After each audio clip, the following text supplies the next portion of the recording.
кездесуге бардыңыздар. Осындай кішігірім Сөйлесіп, шай ішіп дегендей. Қалай болды, айтыңыздар. Иә, жалпы өзім пландарым бар еді ғой, кеше күтпей қалдым, маған үміткер келеді деп ойламаған едім, соған өзім тірліктеріммен басқа квартираға көшкен болатын едім, бірақ сыйластық ретінде осы сағат примерно 10-ға босап қалам, онда кездесек деген әңгіме болды. Сөйтіп, кешке тамақтанғаны бардық, енді білмеймін өзім, енді үйреніп қалған адаммын ғой, маған комфортный зат, дизайн әдемі, тамақ вкусный дайындалатын, адам жерге ондай заттарды ұнататын адаммын мен. Барған жеріміз әдемі екен, бірақ тамақтар ұнамай қалды. Енді білесіз бе, мен қарап сізге риза болып отырмын, себебі шаруаларым болса да ығыстырып қойып, міне осылай болу керек негізі қатысушылар. Менің шаруам бар, мен ығыстыра алмаймын, үміткер келсе де басқа күні деген әңгіме болмау керек. Сыйластық деген барлығын ысырып қойып, барып кездесуге қыз басыңызбен солай өте дұрыс. Содан тамақ ұнамай қалды, бірақ әңгіме қалай болды? Әңгіме дегенде, мен басында, кто помнит, талғамдарымда қалай айтып кеткен едім.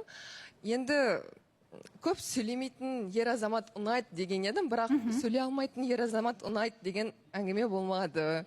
Ол қалай сөйлей алмайтын деген? Енді білмеймін, үміткерлер келеді, олар маған үміткер болып келіп жатыр ғой, неге олар менен сұрақ қоймайды?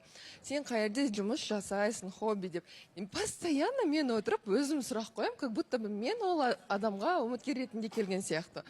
Постоянно қобалжып қалама, или мен сондай адаммын ба, түсінбей қалдым мен оны. Мейрамбектің өзін тыңдайық. Мейрамбек, қалай болды сіз үшін? Көп сөйлесу болмады ма? Қалай?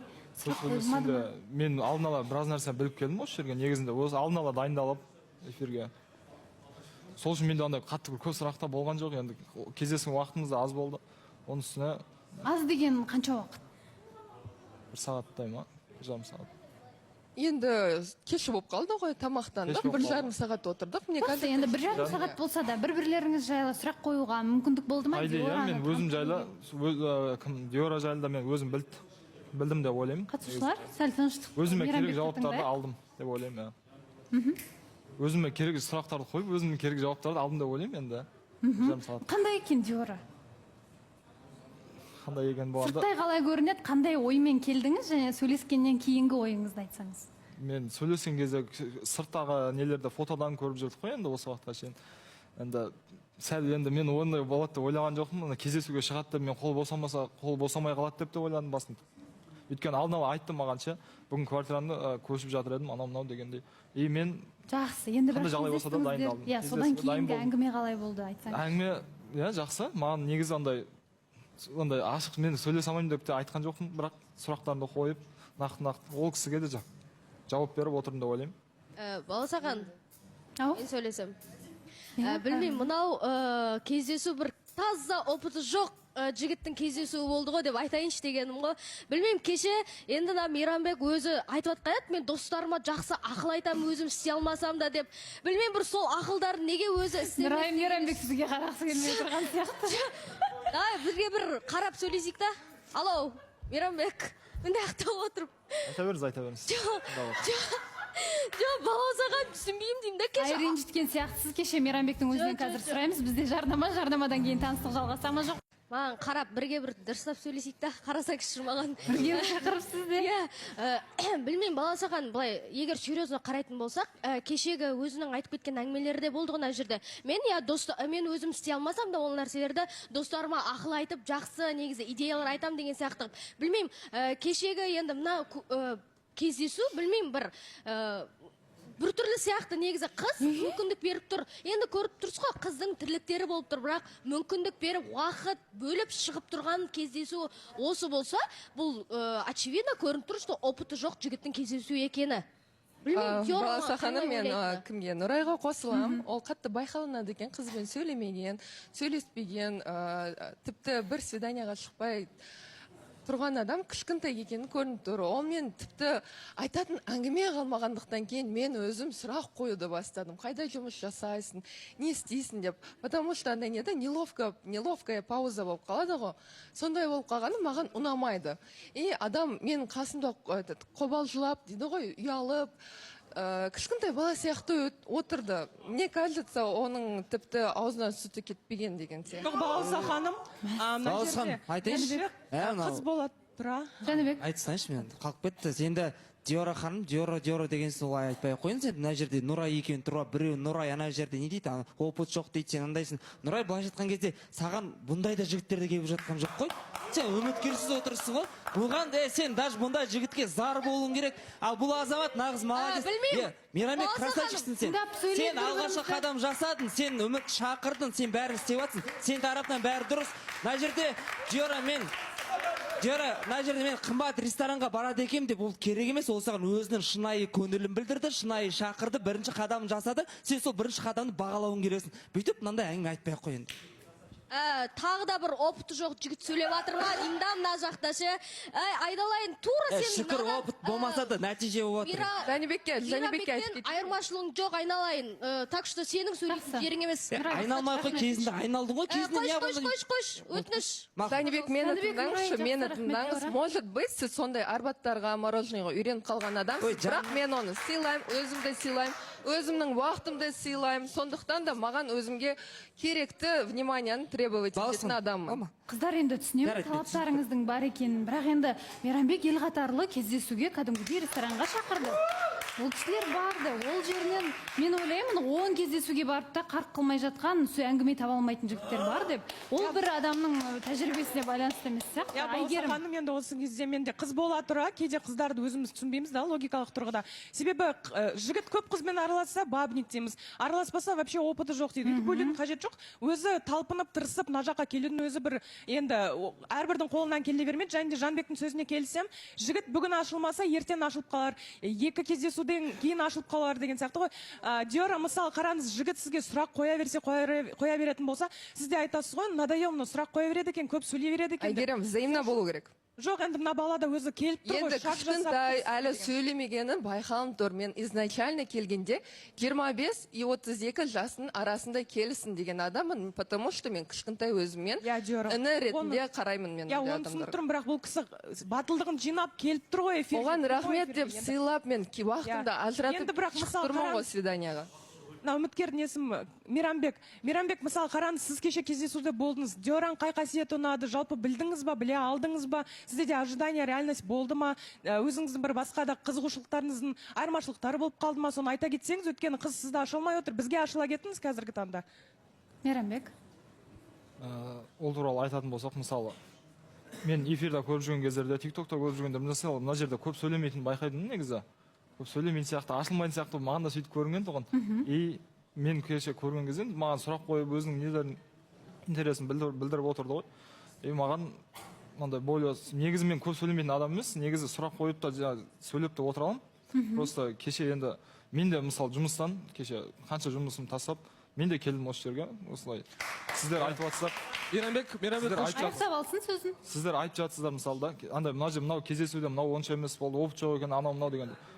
Жоқ, опыт жоқ емес. Менде шынымен кеше сіз айтып жатсыз, ақыл айта аласың дегенде, мен одан да мықты кездесулер жасай алатынмын. Менде просто уақытта аз болды. Кеше кездесудің өзіне мен қайтадан одан кейін де тірліктермен, жұмыстармен келіп жатырмын да. Менде де просто шамалы уақыт болмай қалды. Қазір айтып отырған көп адамда осындай да кездесу болмаған. Шамалы ғана уақыттың ішінде ұйымдастырылған нәрсе да. Мысалы, мен ресторанның өзін мен таңдаған жоқпын. Мен бұл жерге бұрын барған жоқпын негізі. Тамақтар ұнамай қалғанын, мен сол кезде тамақ ұнамады маған да шынымен. Өзім де мойындаймын. Бірақ енді оның бәрін мен өзім андай дайын болған жоқпын деп жатырмын да. Мен аяқ астынан болғаннан кейін сәл түсіністікпен қарайсыздар деген ойда. Елдар. Балауса ханым, Мейрамбекке қарасам өзім санап тұрмын да. Менде тоже самое осындай кездесу болған, енді уақыт жетіспей қалғаннан кейін. Енді осы түсінбеймін, осы біздің қыздар енді тамақ үшін ғана отыра ма или главное кездессе болды ғой, оның какая разница деймін да енді. Главное кездесу емес, общий тема табылу керек. Адаммен сөйлесу керек.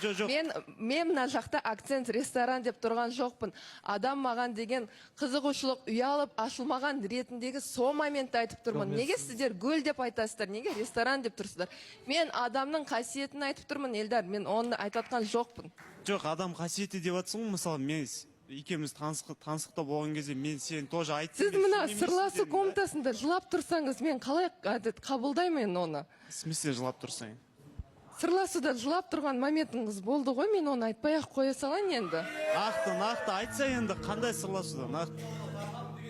Қашан не болды, не үшін жылады? Енді первое впечатление ер азамат күшті қалдыру керек қой, дұрыс па? Енді мен оны жамандамаймын, просто мен неловкий положенияға болып қалдым. Сразу өзінің оқиғасына көзге жас алып, сырласу комнатасында сондай әңгіме болды. Болса ханым осы жерде айта кетсек болады Алғашқы ма? сырласуда болған әңгіме айтып тұрсыз, иә? Өзінің отбасы жайлы айтты, сол кезде көзіне жас жоқ алды. баласы хан яқта мен ішкі дүниеммен енді бөліскенім бар енді, бірақ енді жылады деген енді артық енді қалтын ойына өйтіп салмай ақ қой Диора, шыны керек, өйтіп жылаған бүйтіп жылады Енді қатты рыдать етіп жылаған жоқсыз, бәрібір момент болып қалады ғой. Мынау деген жұбату керек деген сияқты ой болып қалды маған. Мен өзім честно бірінші рет келіп тұрған ер азаматыма ондай минустарын айтқан маған ұнамайды. Вот. Балауса ханым, енді маусым жылауына тағы да бір үміткер қалдырмайсыздар ма, или болды, жабылды ма? Әйтпесе кіретін еді. Иә, әйтпесе Білмей қалдық. Иә, енді Диора бір ресторан или болмаса кездесу орны ұнамады деп жатқан жоқ. Жігіттің ұян екені ұнамай жатыр саған, иә? Слишком спокойный жігіт. Бірақ енді бұл жігітті түсінуге болады, осы жасқа дейін қызбен жүрмеген, кездесуге бармаған, кеше енді біздің қызбен бірінші кездесу болған ғой. Құтты болсын бірінші қадамыңыз. Және мүмкіндік беру керек сияқты, тағы да бір 2-3 кездесуден кейін мүмкін ашылып, сондай бір мүмкін шынымен общительный жігіт шығар. Және Диора, сен де алғаш мысалы үндемейтінің жарты жылда бір ұнақ сөз айтатын жігітке келдің ғой да Эльдарға. Значит, сен өзің айттың, маған кішкене көп сөйлемейтін жігіттерін айт деген секілді. Және алдыңғы үміткердің де аты есімнен шығып кетті. Олар көп сөйлемейтін, иә. Мен айтып жатырмын ғой, маған көп сөйлемейтін ер азамат ұнайды, бірақ сөйлей алмайтын ер азамат ұнайды деп айтқан жоқпын деп. Жансая, вы тоже должны понять, хотя бы көп сөйлемесе де өз пікірін Балауса ханым, Мен сөйлей алмайды деп ойламаймын бұл жігітті. Мен айтып жіберейінші Балауса ханым. Ақерке, иә? Ақерке. Болды. Онда қош келіпсіз. Негізі, иә, Диораға айтып жатыр ғой, енді сен ылғи осылай істейсің деген сияқты. Мына жақтан Эльдар да енді таңсықта болса да сондай әңгімелер шығып жатыр. Бірақ сонда да менің ойлайтыным, жалпы қыз баласы бұл енді Диораға ешқандай бір андай қылып сенікі дұрыс болмады деп айтатындай да ештеңе болып жатқан жоқ. Себебі бір мүмкіндігін берді, давай делай деген сияқты әрекет істеп бір мүмкіндігін берді деп ойлаймын. Одан кейін ұлдар бүйтеді, сіз айтып отырсыз да, мен енді өзім асығыс болдым, не істеймін дейсіз да, әңгіме мороженыйда да емес, арбатта да емес. Сіздің егер әңгімеңіз қызық болып тұрса, көзіңіз жанып, осы қызды точно таңдап келдім деген энергиямен болып тұрсаңыз, бұл қыз үндемеседі ол кезде. Сіз андай қылып тұрсыз да, просто мен түсінбейтінім, кейбір үміткерлер бүйтеді. Үміткер болып, қатысушыны таңдап келгені үшін бір міндет қылама, менің жұмысым көп болды, енді не істеймін, мен осындай свидание алып келдім деп. Енді сізді Диора шақырған жоқ. Сіз өзіңіз қызығып бұл қызға келіп тұрсыз. Сондықтан андай нәрсе ғой, Балауса ханым, жігіттердің көбісінің түсінбейтіні, қыз баласы үшін ең бірінші көзқараста ол өзін өзі таныта алуы, ол өте маңызды нәрсе. Біріншісінде керемет свидание істей бер, одан кейін бір айдан кейін вообще свидание істемей кетсең да, ол қыз сені ұнатып қалғаннан кейін ол қызға бәрібір, егер сізде опыт болмаса, мен өзім айта салайын негізі сондай нәрсені да. Реально басында сен күшті еркек, иә, күшті еркек болып көрін, бірақ одан кейін барып, жан менде қазір ақша болмай тұр. Жан бүгін арбат жақта жүріп қайтайық десең, ол қыз көне береді. Просто еркектердің түсіну керегі первое впечатление ол өте маңызды нәрсе деп ойлаймын. Сондықтан Диораны да бұл жерде қатты кінәлайтын ештеңе. Бірінші рет қызбен танысып тұрған жігіт не сұрайды мысалы да? Бұл айтты ғой, мен қызбен жүрмегем дейді. Мысалы да, вообще сөйлесіп көрмеген. Бірақ алғашқы таныстығы қосылайықта халықтың алдында бастап тұрған жігіттен не сұрап отыр, мен соны түсініп тұрған жоқпын да? Бірінші рет қадам жасап келді, жарайды, бұл если бір жаңа айтып жатсыздар ғой, опыт дейді. Қанша опытный жігіттердің бәрі өйстіп тамаққа апарған жігіттер ғой, конкретно мен көрген жоқпын, тауға апарып тастаған жігіттер конкретно да. Тура ел қатарлы тамаққа апарды, базар жоқ, ашыламаған шығар, бірақ алғаш енді бірінші рет сөйлесіп тұрғаннан кейін любой адам ашыламайды. Диора да айтып жатыр да, сөйлемейді, бек бір өзі бір қатырып сөйлейтін адам сияқты. Бір 3-4 кездесуден кейін айтуға болады. Жоқ, жігіт ашылмайды, басынан бастап сондай болды, әлі сондай екенді. Бірақ бірінші кездесуден шешім қабылдамағандардың дұрыс болады негізі. Балауса ханым, андай ғой, үндемейтін адамнан да жаңағыдай ілігіздейтін адамдар табылады екен да. Бұл жерде андай нәрсе болып жатыр да, бұл жігіт келді, жарайды, таңдап келді. Ұнамаса ондай ілігіздеп, кәдімгідей жігітте опыт жоқ, ойбай сөйлемейді деп, ондайға шығарып тоқтатқанша кәдімгідей жігітті жерге түсіріп, оданша жаңа мінезіме жараспады, менің мінезіме сай келмейді екен, талаптарыма деп, просто так бұны қайтарып жіберсең, ол нұр үстіне нұр болады деп ойлаймын. Қазір бүткіл халықтың алдында қазір мен сөзімді аяқтап тастайыншы Диора. Бұл жерде енді халықтың алдына шығып, біреу опытсыз деді, жаңа қызға жаңа не істеп көрмегенсің деді, кәдімгідей андай төменге түсіріп сүті кеппеген деген әңгіме шығып жатыр. Ондай дүниелердің барлығы ер азаматтың намысын өртейді деп ойлаймын. Сондықтан просто әдейіге бүйтіп шығып, намысын бүйтіп қазбалағанша, просто мінез жараспайды екен, мен көңіліме келмейді деп қайтарып жібергенің дұрыс болады деп ойлаймын. Сен бәрібір қайтарасың, біліп тұрып. Бүгін бәрібір таңсық тоқтайды. Ондай ілгіз деп тоқтатпау керек. Жарнамадан кейін таныстық жалғаса ма жоқ па, бірге білетін боламыз.